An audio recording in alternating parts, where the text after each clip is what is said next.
الحمد لله الذي نور قلوب العارفين بنور الإيمان وشرح صدور الصادقين بالتوحيد والإيقان وصلى الله تعالى عليه وعلى آله وأصحابه أجمعين.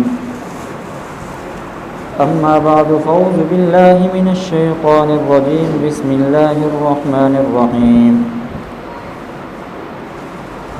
قل إن صلاتي ونسكي ومحياي ومماتي لله رب العالمين. وقال تعالى في مقام آخر: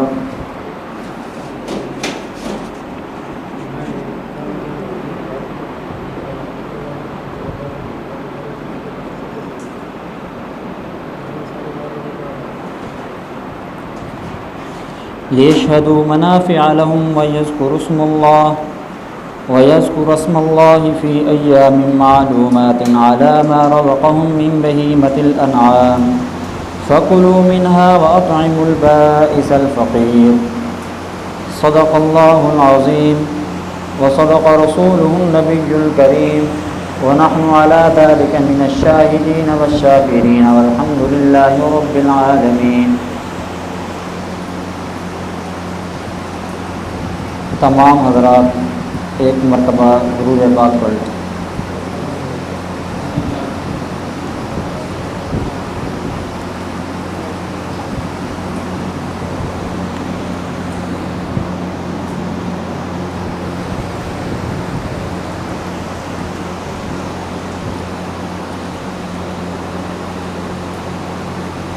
ذوالحجہ کا مہینہ آ رہا ہے جس میں مسلمان قربانی کرتے ہیں. لغت کے اندر قربانی دو معنوں میں استعمال ہوتی ہے.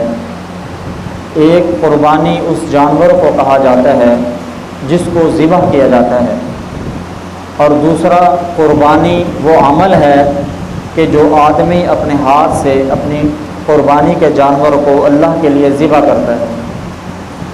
قربانی کا یہ جو طریقہ کار ہے، قربانی کا جو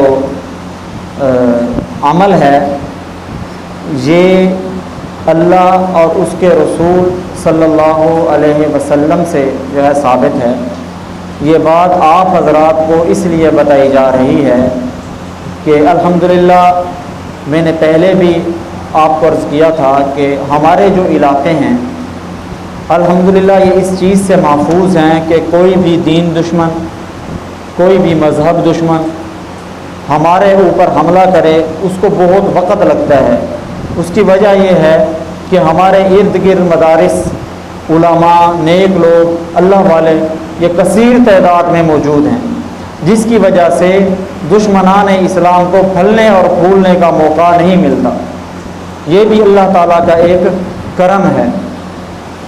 تو کچھ لوگ ایسے بھی ہیں جن کا یہ کہنا ہے کہ یہ قربانی کا جو سلسلہ ہے، قربانی کا جو طریقہ ہے، یہ ملاؤں کی پیداوار ہے. یہ اللہ اور اس کے رسول کا جو ہے یہ مسئلہ نہیں ہے، بلکہ قربانی آپ علیہ السلام جو کرتے تھے وہ حج کے موقع پر کیا کرتے تھے. تو اس لیے ہر مسلمان کے ذہن میں بات ہوتی تو ہے، لیکن بعض اوقات مستحضر نہیں ہوتی، وہ حاضر نہیں ہوتی. تو اس لیے یہ جو مواقع آتے ہیں آپ حضرات کو یہ جو باتیں بتائی جاتی ہیں، یہ اس لیے بھی بتائی جاتی ہیں کہ اگر کسی کو پہلے سے پتہ ہے تو وہ دوبارہ اس کی جو ہے ذہن نشینی ہو جائے، اور اگر کسی کو بھولی ہوئی ہیں تو وہ مستحضر ہو جائے، ہمیں یاد آ جائے. ہم قرآن پاک تو پڑھتے ہیں، بہت کم لوگ ہیں ہم میں جو قرآن پاک کے ترجمے سے بھی واقف ہوں. تو حالانکہ قرآن پاک کا جو اصل مقصد تھا، حضرت ابراہیم علیہ السلام نے جو دعا کی تھی کہ ربنا وبعث فیہم رسولا، کہ اے اللہ،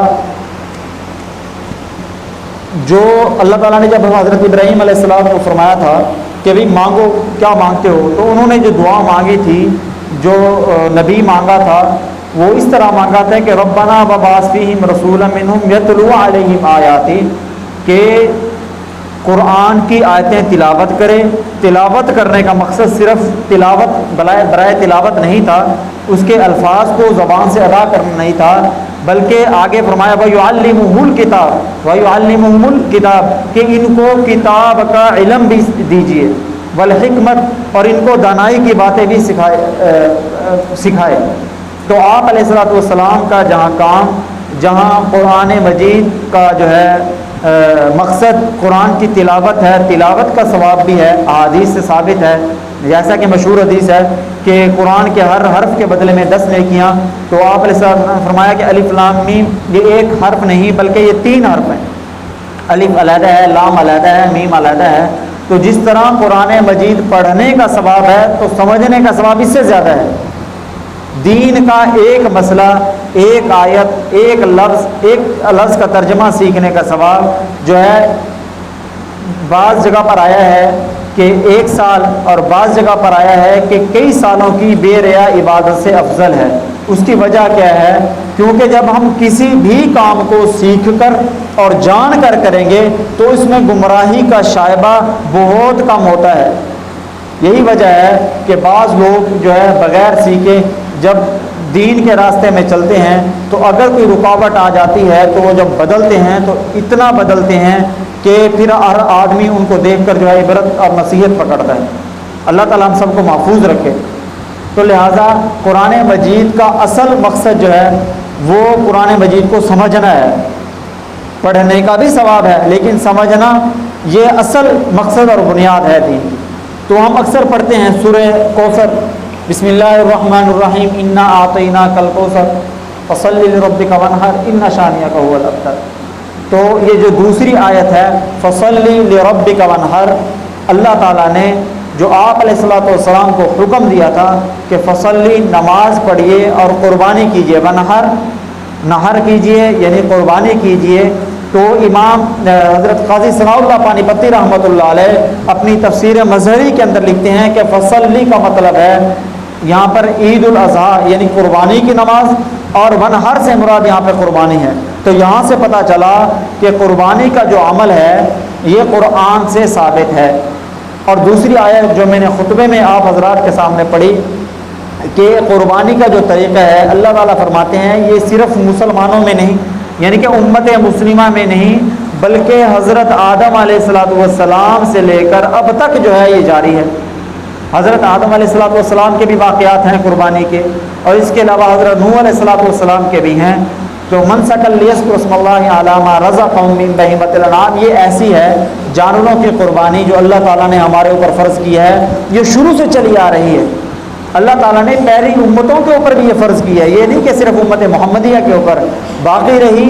حضرت ابراہیم علیہ السلام کی طرف جو نسبت کی جاتی ہے، حضرت ابراہیم علیہ السلام کے زمانے میں حضرت ابراہیم علیہ السلام کے زمانے میں یہ جو واقعہ تھا یہ خصوصیت اختیار کر گیا تھا. اس وجہ سے اس قربانی کی نسبت جو ہے حضرت ابراہیم علیہ السلام کی طرف کی جاتی ہے کہ یہ اس واقعہ کی یادگار ہے. حالانکہ حضرت ابراہیم علیہ السلام سے پہلے بھی قربانی ہوتی تھی اور ان کے بعد بھی قربانی ہوتی تھی، لیکن حضرت ابراہیم علیہ السلام کی یاد میں اور ان کی طرف نسبت زیادہ اس لیے کی جاتی ہے کہ انہوں نے جس طرح قربانی پیش کی، اپنے بیٹے کو حضرت اسماعیل علیہ السلام کو اللہ کی راہ میں پیش کرنے کی جو قربانی پیش کی، اس کی مثال حضرت آدم علیہ السلام سے لے کر آپ علیہ السلام تک کہیں نہیں ملتی، کیونکہ انہوں نے اپنے بیٹے کی قربانی کے لیے بھی اپنے بیٹے کو پیش کر دیا تھا. یہ تو ایک معاملہ ہے. اللہ تعالیٰ کی رحمت ہوئی کہ اللہ تعالیٰ نے جنت سے جو ہے وہ مینڈا بھیجا تو اس کی قربانی اللہ تعالیٰ نے قبول کی. تو لہٰذا قربانی صرف امت مسلمہ کی نہیں بلکہ ہر امت کے اندر رہی ہے. اور اسی طرح اللہ تعالیٰ نے جو ہے قرآن مجید میں ارشاد فرمایا کہ قل ان صلاتی و نسکی و محیای و مماتی للہ رب العالمین. قربانی کے اندر سب سے پہلے جو ہے ایک ہے قربانی کا ادا کرنا، اور اگر کوئی آدمی کرتا ہے تو دوسرا جو درجہ ہے وہ اخلاص نیت کا ہے. ویسے تو جو بھی کام ہو جس طرح اس آیت کے اندر ہے قل ان صلاتی، کہ اے محبوب اپنی امت سے کہہ دیجئے، ان لوگوں سے کہہ دیجئے کہ ان صلاتی میرا نماز پڑھنا، و نسکی میرا قربانی کرنا، و محیایا میرا زندگی گزارنا، و مماتی اور میرا مرنا، یعنی کہ زندہ رہنے کے جتنے بھی اعمال ہیں، زندگی گزارنے کے جتنے بھی اصول ہیں وہ بھی، اور مرنے تک جتنے بھی اصول ہیں، مرنے کے جو اصول ہیں وہ تمام تر کس کے لیے ہوں؟ اللہ کے لیے ہوں۔ تو لہذا صرف یہ نہیں کہ ہم مسجد کے دروازے کے اندر داخل ہو جائیں تو مسلمان ہیں، لیکن جب بازار کے دروازے کے اندر داخل ہوں یا اپنے کام کاج کے دروازے کے اندر داخل ہوں تو اس وقت ہم مسلمان نہیں بلکہ ہم دنیا کے اصولوں پر عمل کریں نہیں۔ دین اسلام وہ واحد دین ہے جنہوں نے مسجد ہو یا بازار ہو ہر طرف رہنمائی کی ہے۔ تو لہٰذا اللہ تعالیٰ نے اس آیت میں جو فرمایا ہے قل ان صلاتی و نسکی و محیایا و مماتی للہ رب العالمین، کہ ہمارا جو بھی عمل ہو وہ اللہ کے لیے ہو۔ تو قربانی کے لیے ہم سب قربانی کرتے ہیں، تو اس کے لیے اخلاص شرط اور ضروری ہے۔ قربانی کے لیے نیت کا صحیح ہونا اس لیے بھی ضروری ہے کہ اس کے اوپر مال لگتا ہے۔ اگر ہم نماز جو ہے، نماز کے اندر کبھی دکھاوا آ جاتا ہے، کیونکہ ہم سب انسان ہیں، بعض اوقات آ جاتا ہے، اللہ تعالیٰ کمی کوتاہی ہر ایک کی معاف فرمائے، تو اس کے اندر نقصان صرف ایک چیز کا ہے، وہ یہ ہے کہ ہمارا وقت لگتا ہے۔ لیکن قربانی کے اندر اگر اللہ نہ کرے دکھاوا آ گیا، ریا آ گئی، تو اس کے اندر ہمارا ڈبل نقصان ہے، ہمارا وقت بھی لگے گا، ہمارا پیسہ بھی لگے گا۔ تو لہذا جو بھی آدمی قربانی کرے، پہلے جو نیت تھی لیتے وقت جو بھی نیت تھی، بعض اوقات آدمی کہتا ہے کہ اب لوگ کیا کہیں گے کہ یہ اتنا اچھا بھلا ہو کر قربانی نہیں کر رہا۔ یہ تو ہر آدمی کو اپنا پتہ ہے کہ آیا میں صاحب نصاب ہوں یا نہیں۔ یہ تو اللہ تعالیٰ کے پردے ہیں کہ بعض لوگوں کے حالات اندرونی طور پر ایسے نہیں ہوتے کہ ان کے اوپر قربانی فرض ہو، لیکن وہ صرف اس وجہ سے کہ یار لوگ کیا کہیں گے، یا کسی کے پاس پیسہ ہوتا ہے وہ صرف دکھاوے کے لیے ایک اس کے اوپر قربانی فرض ہے، لیکن وہ بڑا جانور لے آتا ہے اس لیے کہ لوگوں کو دکھاؤں کہ ہاں بھی میں بھی قربانی کر رہا ہوں۔ تو جس بھی نیت سے کسی نے بھی قربانی لی یا لے گا، تو قربانی کرتے وقت جب آدمی چھری کو ذبح کرے تو اس وقت ہر آدمی کو چاہیے، ویسے تو شروع میں، لیکن اس وقت بھی چاہیے کہ ہر آدمی اپنی نیت کو صاف کر لے تاکہ ہماری جو قربانی ہے وہ ضائع نہ ہو۔ تو لہٰذا قرآن کی دوسری آیت کہ اخلاص نیت جو ہے یہ اس کے اوپر شرط ہے۔ تیسری چیز میں نے شروع میں آپ حضرات کو بتایا کہ کچھ لوگوں کا یہ نظریہ ہے کہ جو ہے آپ علیہ الصلوۃ والسلام قربانی صرف حج کے موقع پر کیا کرتے تھے، کیونکہ حج کے اوپر قربانی ضروری ہے، تو آپ صلی اللہ علیہ وسلم حج کے موقع پر کیا کرتے تھے۔ تو لہذا ایک حدیث میں آپ حضرات کو جو ہے سناتا ہوں جس کے اندر یہ چیز ہے کہ آپ علیہ الصلوۃ والسلام صرف حج کے موقع پر نہیں بلکہ حج کے علاوہ بھی جو ہے قربانی کیا کرتے تھے۔ آپ علیہ الصلوۃ والسلام کی حدیث ہے کہ نبی کریم صلی اللہ صحابہ رسول فرماتے ہیں کہ اقام رسول اللہ صلی اللہ علیہ وسلم بالمدینہ 10 سنین یضحی، کہ صحابہ رسول فرماتے ہیں کہ رسول اللہ صلی اللہ علیہ وسلم مدینہ میں 10 سال رہے، مکہ میں 13 سال، مدینہ میں رسول اللہ صلی اللہ علیہ وسلم کی عمر کتنی تھی، مدت قیام کتنی تھی؟ 10 سال۔ تو 10 سال آپ علیہ الصلوۃ والسلام نے مدینہ میں گزارے، تو صحابہ رسول فرماتے ہیں وہ ہر سال آپ علیہ الصلوۃ والسلام قربانی کیا کرتے تھے۔ تو لہٰذا مدینہ میں تو حج نہیں ہوتا، حج کہاں ہوتا ہے؟ مکہ میں ہوتا ہے۔ تو لہذا یہاں سے پتہ چلا کہ آپ علیہ الصلوۃ والسلام چاہے حج کے موقع پر ہوں چاہے مدینے میں ہوں، یعنی کہ آپ علیہ الصلوۃ والسلام نے حج کیا تب بھی یا نہیں کیا تب بھی قربانی کی۔ اور اسی طرح حضرت براء ابن عازب رضی اللہ تعالیٰ عنہ کی روایت ہے، وہ فرماتے ہیں کہ ایک مرتبہ نبی کریم صلی اللہ علیہ وسلم نے خطبنا النبی صلی اللہ علیہ وسلم یوم النحر، کہ ایک دن آپ علیہ السلام نے عید الاضحیٰ کے دن ہمیں خطبہ دیا قال ان اول مبتدئ به فی یومنا ھذا، کہ اس دن یعنی قربانی کے دن ہمارا جو سب سے پہلا عمل ہو وہ کیا ہو؟ ان نصلی، قربانی کے دن سب سے جو پہلا عمل مسلمان کا ہے وہ کیا ہے؟ وہ یہ ہے کہ عید کی نماز پڑھنا، فجر کے بعد عید کی نماز پڑھنا، اور اس کے بعد دوسرا عمل کیا ہو، ثم نرجع فننحر، پھر ہم اپنی جو ہے قربان گاہ میں آ جائیں، قربانی کرنے کی جگہ میں آ جائیں، وہاں پر ہم کیا کریں، قربانی کریں۔ اور اس کے بعد فمن فعل ذلک، نبی کریم صلی اللہ علیہ وسلم نے فرمایا کہ جس آدمی نے اس طرح کیا، یعنی کہ عید کے دن عید کی نماز پڑھی اور اس کے بعد قربانی کی، فمن فعل ذلک فقد اصاب، جس نے یہ کام کیا، فقد اصاب سنتنا، اس نے بے شک ہمارے طریقے کے اوپر، میری سنت کے اوپر عمل کیا۔ ومن ذبح قبل ذلک، اور جس آدمی نے نماز پڑھنے سے پہلے قربانی کی، نماز پڑھنے سے پہلے قربانی کی، فإنما هو لحم، وہ قربانی نہیں ہوگی، وہ ایک گوشت ہوگا جو اس نے اپنے گھر والوں کے لیے پکایا۔ جس طرح ہم عام دنوں میں اپنے گھر والوں کے لیے گوشت لے لیتے ہیں یا جانور ذبح کرتے ہیں، قربانی کا ثواب نہیں ملتا، وہ صرف گوشت کا ہے، اپنے اہل و عیال کے اوپر خرچ کرنا ہے۔ تو لہٰذا یہاں سے ایک دوسرا مسئلہ بھی پتہ چلا کہ قربانی والے دن جب ہم قربانی کریں گے تو عید نماز کے بعد کریں گے، یعنی کہ ہمارے جو ایریا ہیں جہاں پر جو ہے قربانی کی عید کی نماز ہوتی ہے، اپنے علاقے سے بات کر رہا ہوں، باقی کچھ دیہات کے علاقے جس طرح روہی کے دور دراز کے علاقے ہیں ان کے لیے حکم اور ہے، ان کے لیے قربانی سے پہلے بھی اجازت ہے، لیکن جو ہمارا ماحول ہے، جو شہر سے قریب قریب آبادی ہے، اس کے لیے ضروری کیا ہے، عید کی نماز پڑھے اور اس کے بعد قربانی کرے۔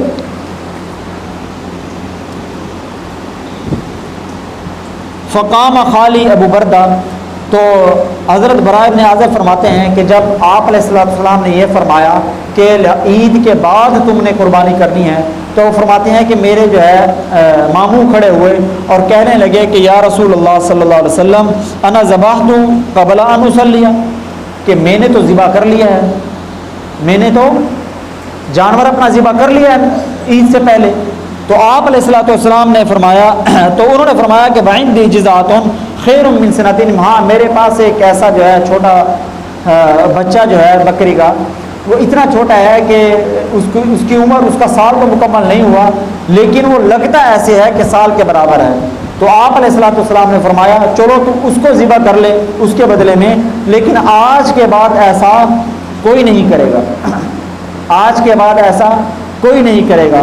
تو فقہاء کرام جو ہمیں بتاتے ہیں کہ جانوروں کی عمروں کے بارے میں یا قربانی کے مسائل، وہ انہی احادیث سے جو ہے ماخوذ ہوتے ہیں۔ بعض لوگ کہہ دیتے ہیں کہ جی ہم صرف قرآن اور حدیث کے اوپر عمل کرتے ہیں، ہم تیسری کسی بھی چیز کو نہیں جانتے۔ تو آپ حضرات کے ذہن میں رہیں، فقہاء کرام، علماء کرام، مجتہدین جو مجتہدین امت جو ہیں، وہ جو بھی مسئلہ نکالتے ہیں وہ حدیث اور قرآن سے نکالتے ہیں۔ تو فقہ جو ہے یہ قرآن اور حدیث سے نچوڑ کا نام ہے۔ فقہ کسی اور فقیہ کسی، جس طرح ہم اپنے عام طور پر دیکھتے ہیں جو پلمبر حضرات ہیں، یہ بور کرتے ہیں، بور کرنے کے بعد جو ہے زمین سے پانی نکالتے ہیں۔ اب کوئی آدمی یہ کہے کہ جی ہم تو وہ پانی پئیں گے جو اللہ اور اس کے رسول کا عطا کرتا ہے، یعنی بارش کا پانی، حالانکہ زمین کے اندر بھی تو اللہ کا پیدا کرتا ہے، لیکن پلمبر کا جو کام ہے، لیکن بور کرنے والے کا جو کام ہے، یہ ہر آدمی نہیں جانتا۔ اسی طرح دین کے اندر مسائل اخذ کرنا، دین کے اندر مسائل نکالنا، یہ ہر آدمی کا کام نہیں ہے، یہ علماء امت اور فقہاء امت کا کام ہے۔ تو لہٰذا دین کے وہ مسائل جو ہمیں فقہاء سے ملے، وہ بھی در حقیقت قرآن اور حدیث سے جو ہے مستنبط ہیں۔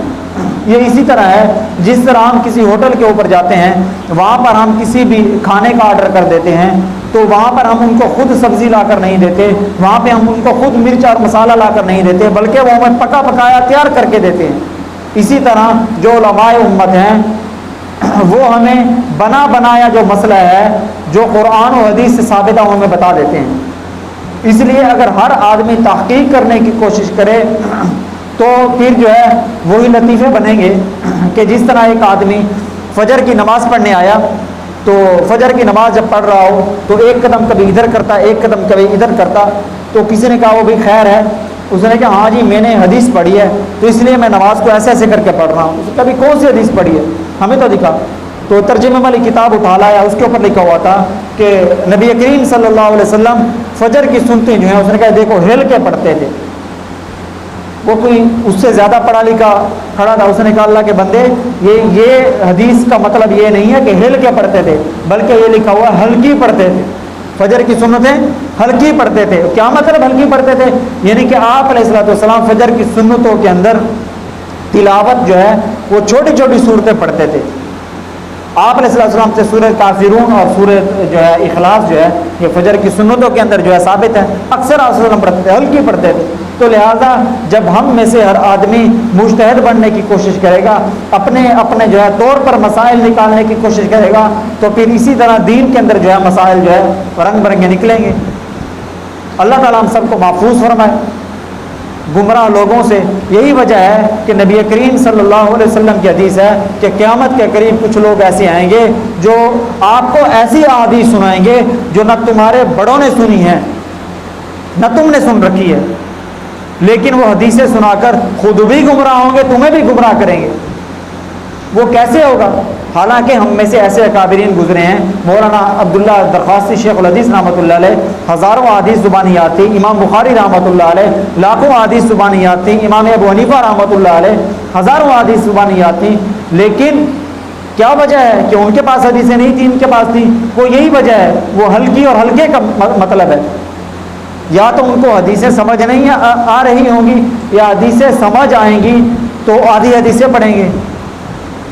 اللہ تعالیٰ ہم سب کو محفوظ رکھے. تو لہذا یہ ایک حدیث اور قرآن کی آیت میں نے آپ حضرات کے سامنے تلاوت کی کہ جو قربانی کا جو مسئلہ ہے, قربانی کا جو طریقہ ہے, یہ جو ہے ہمیں کہاں سے ملا؟ قرآن سے ملا. یہ ملاؤں کی ایجاد کردہ نہیں ہے, یہ اللہ اور اس کے رسول کا حکم ہے. تو نبی کریم صلی اللہ علیہ وسلم حج کے موقع پر بھی اور بغیر حج کے موقع پر بھی ہر سال قربانی کیا کرتے تھے. تو ابھی فی الحال وقت چونکہ ختم ہو رہا ہے, میں ایک حدیث سناتا ہوں. بعض لوگ ایسے ہیں جن کے اوپر قربانی فرض نہیں ہے, جن کے اوپر قربانی فرض نہیں ہے. تو جو شریعت کا جو سسٹم ہے, طریقہ کار ہے, وہ یہ ہے کہ جس کے اوپر قربانی فرض ہے وہ قربانی کرنے کے بعد سب سے پہلے اپنے ارد گرد دیکھے کہ جہاں پر قربانی نہیں ہے ان کو جا کر دے. سب سے پہلے ان کے گھر میں گوشت جو ہے پہنچائے. یہی وجہ ہے کہ شروع میں آپ علیہ الصلوۃ والسلام نے جو منع فرمایا تھا, میں انشاءاللہ وہ حدیث بھی آپ حضرات کو سناتا ہوں کہ 3 دن سے زیادہ جو ہے قربانی کا گوشت نہیں رکھ سکتے. اس کی وجہ یہی تھی کہ لوگ نمک لگا کر رکھ لیا کرتے تھے اور غریبوں میں زیادہ تقسیم نہیں کرتے تھے. آپ علیہ الصلوۃ والسلام نے اسی وجہ سے منع کر دیا تھا, لیکن بعد میں پھر اجازت دے دی کہ تم جتنا عرصہ چاہو اس کو اسٹور کر کے رکھ سکتے ہو. تو لہٰذا ہمیں چاہیے کہ جس کی بھی قربانی ہو, سب سے پہلے کیا ہے, اپنے ان ہمسایوں کے پاس, ان رشتہ داروں کے پاس, ان لوگوں کے پاس پہنچائیں جن کے پاس قربانی نہیں. اور دوسری, حضرت عائشہ رضی اللہ تعالی عنہا سے روایت ہے کہ حضرت جابر بن عبداللہ رضی اللہ تعالیٰ عنہ سے روایت ہے, وہ فرماتے ہیں کہ ہم عید کے دن نبی کریم صلی اللہ علیہ وسلم کے ساتھ ہم نے نماز پڑھی. آپ علیہ السلام نے خطبہ دیا. خطبہ دینے کے بعد جو ہے ممبر سے نیچے اترے اور جانور کی قربانی کی. یہ ان حضرات کے لیے حدیث ہے جو جن کے اوپر قربانی واجب نہیں ہے اور وہ کر بھی نہیں سکتے. ان کا دل چھوٹا ہوتا ہے کہ بھئی ہمارے پاس اللہ تعالیٰ ہمیں طاقت دیتا تو ہم بھی کرتے. تو میں وہ حدیث دیکھ رہا تھا. حدیث کے اندر وجہ ہے کہ جو امت کے غریب لوگ ہیں وہ 500 سال پہلے جنت میں جائیں گے امیر لوگوں سے. امت کے غریب لوگ 500 سال پہلے جنت میں جائیں گے. تو وجوہات میں دیکھ رہا تھا تو اس کے اندر یہ حدیث بھی سامنے آئی کہ نبی کریم صلی اللہ علیہ وسلم نے ایک مینڈے کو ذبح کیا, تکبیر پڑھ کر ذبح کیا. ذبح کرنے کے بعد فرمایا کہ اللہ یہ میری طرف سے ہے اور میری امت کے ان لوگوں کی طرف سے ہے جو قربانی نہیں کر سکتے, جو قربانی کرنے کی طاقت نہیں رکھتے. تو آپ علیہ الصلوۃ والسلام امت کے غریب لوگوں کے لیے, امت کے غرباء کے لیے قربانی کر گئے. ان کو ٹھیک ہے، ہر آدمی کے اندر یہ خواہش ہونی چاہیے کہ اللہ تعالیٰ ہمیں بھی موقع دے قربانی کا، لیکن اگر اللہ تعالیٰ نے کسی کو نہیں دی، غریب ہے، تو اس کی طرف سے رسول اللہ صلی اللہ علیہ وسلم قربانی کر کے، پھر جو رسول اللہ صلی اللہ علیہ وسلم نے قربانی کی، ہم ہزاروں لاکھوں روپے کی قربانیاں کر دیں، ہمارا کوئی پتہ نہیں ہے کہ قبول ہو یا نہ ہو، لیکن جو رسول اللہ صلی اللہ علیہ وسلم قربانی کر کے، اس کے اندر تو شک ہے ہی نہیں، اس کے اندر تو شک ہے ہی نہیں۔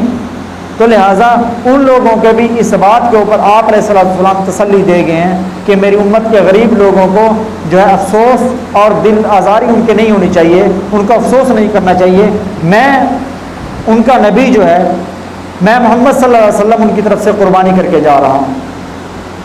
اللہ تعالیٰ ہر مسلمان کو وسعت دے کہ وہ قربانی کرنے کے لائق بنے۔ اللہ تعالیٰ ہم سب کو جو ہے قربانی کرنے کی توفیق عطا فرمائے۔ آج کل ایک اور بات بھی ہے کہ ہمارے لوگ جو ہے، جس کے پاس پیسہ ہے، سب کچھ ہے، وہ پھر بھی مولوی سے مسئلہ پوچھتے ہیں کہ مولوی صاحب ہمارے اوپر، میرے پاس یہ ہے، آیا قربانی کرنا فرض ہے یا نہیں ہے میرے اوپر؟ تو لہٰذا مسئلہ پوچھنا اچھی بات ہے، لیکن افسوس کی بات یہ ہے کہ لوگ اپنے پیٹ کے اوپر پتھر باندھ کر، لوگ ادھر سے ادھر سے جو ہے قرضے لے کر یا پیسے بچا کر جو ہے زمین لے لیتے ہیں، زمین لیتے وقت، گاڑی لیتے وقت نہیں پوچھتے، لیکن جب دین کے اوپر عمل کرنے کی باری آتی ہے تو پھر پوچھتے ہیں۔ تو لہٰذا دین کے اوپر بھی کھلے دل سے خرچ کرنا چاہیے۔ شیخ سعدی رحمۃ اللہ علیہ سے کسی نے پوچھا کہ حضرت ہم صدقہ کرتے ہیں، ہم صدقہ کرتے ہیں تو ہمارا جو ہے مال کم ہو جاتا ہے، ہمیں ظاہر نظر آتا ہے۔ تو شیخ سعدی رحمۃ اللہ علیہ فرماتے ہیں کہ تمہارا مال کم نہیں ہوتا، یہ ہماری آنکھوں کا دھوکہ ہے۔ کبھی تم نے دیکھا ہے درخت کاٹنے والے کو، جب وہ درخت کاٹتا ہے، ایک شاخ کو کاٹتا ہے تو اس کے اندر سے 5 6 3 4 مختلف جو ہے اعتبار سے کئی شاخیں نکل آتی ہیں، کبھی تم نے دیکھا ہے؟ فرماتے ہیں بالکل ایسے ہی ہے۔ تو فرماتے ہیں کہ جو آدمی اللہ کی راہ میں خرچ کرتا ہے تو اللہ تعالیٰ اسی طرح اس کے لیے اور راستے نکال دیتے ہیں، اس کو رزق کے اندر جو ہے وسیع وسعت دیتے ہیں۔ تو اللہ تعالیٰ ہم سب کو جو ہے اللہ کے راستے میں خرچ کرنے کی بھی توفیق عطا فرمائے اور قربانی کی بھی توفیق عطا فرمائے۔ جن